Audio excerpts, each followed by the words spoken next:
కాదు, ఈ నిర్ణయాన్ని వెనక్కి తీసుకునే బాధ్యత నాది అని చెప్పి తీసుకున్నారు. కాబట్టి తాత్కాలికంగా ఈ ఆందోళనను విరమించుకుంటున్నాము.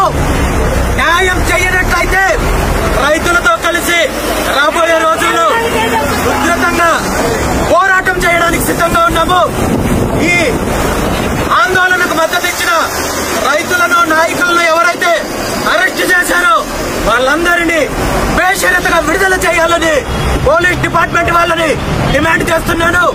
రాబోయే రోజుల్లో రైతుల మీద ఎటువంటి కక్ష సాధింపు చర్యలు చేపట్టిన పరిస్థితి తీవ్రంగా ఉంటుందని చెప్పి ఈ సందర్భంగా తెలియజేస్తూ ఈ కార్యక్రమంలో పాల్గొన్న రైతులందరికీ కూడా మరొక్కసారి ధన్యవాదాలు తెలియజేస్తూ రైతులకు ఒకటే మాటిస్తున్నాను, మీ భూములు మీకు వెనక్కి తిరిగి వచ్చేంత వరకు, మీకు న్యాయం జరిగేంత వరకు నేను అండగా ఉంటానని చెప్పి ఈ సందర్భంగా తెలియజేస్తున్నాను.